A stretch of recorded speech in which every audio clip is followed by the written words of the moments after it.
हमारे सनातन में एक परंपरा है, क्या है?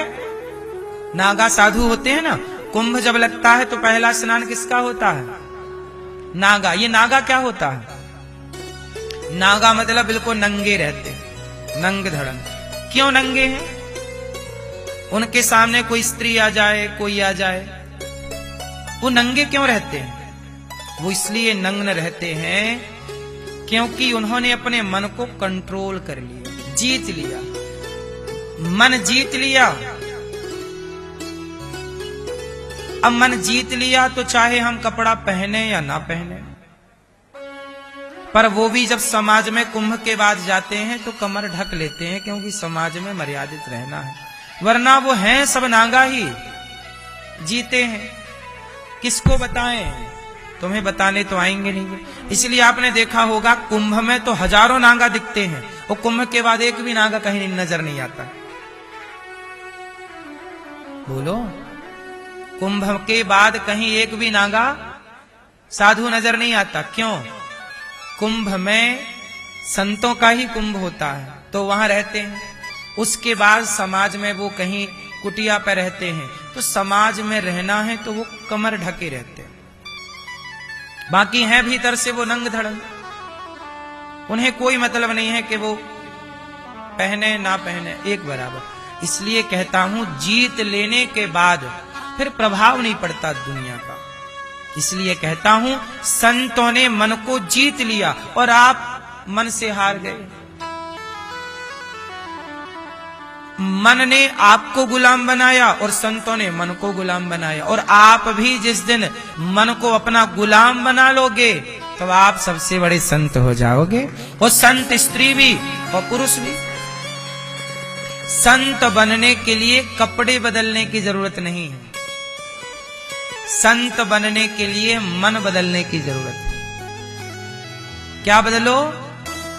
मन में बदलाव है नहीं, कपड़े बदल लेने से क्या होगा? कपड़ा तो मैटर ही नहीं है, कोई मुद्दा ही नहीं।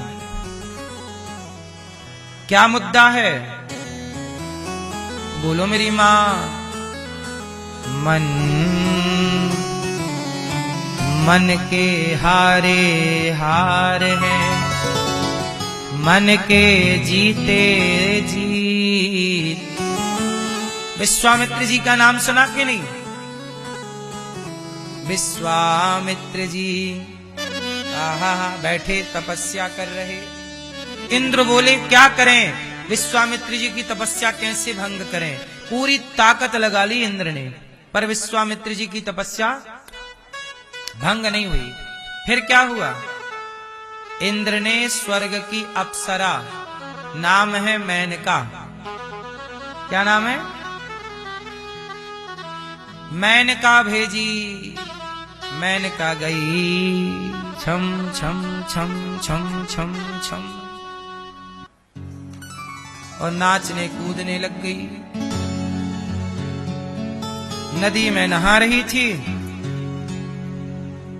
और तभी वहां विश्वामित्र जी आए स्नान करने। तो मेनका के साथ केवल मेनका नहीं थी, देवताओं की पूरी सेना थी। पवन देवता थे, कामदेव थे, सब थे। और पवन देवता से कहा कि मैं नहाऊंगी और एक कपड़ा ऊपर रखूंगी, मैं निर्वस्त्र रहूंगी, एक कपड़ा डाले रहूंगी ऊपर, और जैसे ही साधु जी आए, विश्वामित्र जी हवा चल जाएगी, तुम फूंक मार देना, कपड़ा उड़ जाएगा। पूरा प्लान था। विश्वामित्र जी आए सवेरे सवेरे स्नान करने, वहीं मेनका खड़ी नहा रही थी। और जैसे ही विश्वामित्र जी आए, एक नारी नहा रही है। अच्छा, उस जंगल में पहले कभी कोई नारी नहीं थी, पहली बार ये नहा रही है। और जब देखा, और देखते ही ना हवा चली, कपड़ा उड़ गया, पूरा शरीर देख लिया। वो देखा तो कामदेव वहीं थे। कामदेव ने बाण चलाया, विश्वामित्र जी काम के वशीभूत हो गए और मेनका से कर लिया ब्याह। क्या हो गया? क्या हो गया? मेनका से विवाह हो गया। और तपस्या धरी के धरी रह गई। फिर जब विवाह हुआ, उनसे हो गई एक लड़की। और जब लड़की हो गई, तब मेनका को कहा इंद्र ने कि बाबा जी की तपस्या भंग हो गई, अब तुम वापिस आओ। तो मेनका ने कहा कि आपकी तपस्या भंग करने आई थी, मुझे क्षमा करो। तब विश्वामित्र जी को बड़ी गिलानी हुई, राम राम राम राम, मैं कहां फंस गया। विश्वामित्र जी लेकिन हारे नहीं, चलो एक बार गलती हुई, फंस गए, कोई बात नहीं। अच्छा देखो, यहां एक बात समझने की है, विश्वामित्र जी को मेनका पसंद आ गई, तो पसंद आ गई तो इसका मतलब ये नहीं कि हम तुम्हारे संग यूं ही कुत्तों बिल्लियों की तरह रमण करने लग जाए, नहीं। पहले विश्वामित्र जी ने उससे विवाह किया। क्या किया प्रॉपर? आजकल क्या होता है, लड़का लड़की पसंद आ गए तो शादी के पहले ही उनसे संबंध बना लेते हैं। शास्त्रों में यही तो बारीकियां हैं। विश्वामित्र जी ने यदि मेनका उन्हें अच्छी लगी और मेनका ने उन्हें घायल कर दिया काम से, तो विश्वामित्र जी काम से घायल हो गए, लेकिन उन्होंने डायरेक्ट ये नहीं कि आओ पहले तुम्हारे साथ हम रमण कर लें, संबंध नहीं, नहीं, पहले विवाह करो। ऋषि ने क्या किया, पहले मेनका से विवाह किया और विवाह के पश्चात फिर दोनों साथ में रहे पति पत्नी की तरह, और फिर उनसे एक बेटी हुई। और बेटी जब हुई तो इसके बाद इंद्र लेके चले गए मेनका को, और विश्वामित्र जी के अंदर हो गई आत्मग्लानि। और जब आत्मग्लानि हुई, उन्होंने फिर तपस्या स्टार्ट की, और दूसरी बार जब तपस्या हुई तो इंद्र ने कितनी अप्सराएं फिर भेजी, एक बार भी भगवान ऋषि का एक बार भी मन नहीं डिगा, और वह शरीर क्षत्रिय थे और तपस्या के बल पर शरीर के साथ ब्रह्मर्षि कहलाए विश्वामित्र जी। ये वही विश्वामित्र जी हैं। जब राम को लेकर के विश्वामित्र जी गए, सीता जी के संग विवाह जब राम का हुआ ना, तो विश्वामित्र जी के कारण ही हुआ। ये वही विश्वामित्र जी, ये वो विश्वामित्र जी हैं जो राम लक्ष्मण को लेकर गए, और ताड़का को इन्हीं के साथ, ताड़का इनको परेशान करती थी तो राम से मरवाया। ये बक्सर में रहा करते थे, बिहार में एक जगह का नाम है बक्सर, ये वहां रहते थे विश्वामित्र जी। तो विश्वामित्र जी से वो जगह का नाम पड़ा बक्सर। आज भी विश्वामित्र जी की वो तपस्थली है, गंगा का किनारा है।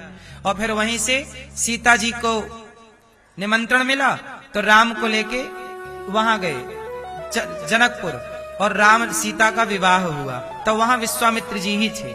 ये वो विश्वामित्र जी हैं जिन्होंने राम को दिव्य धनुष और दिव्य बाण प्रदान किए, जिन्होंने राम को पढ़ाया।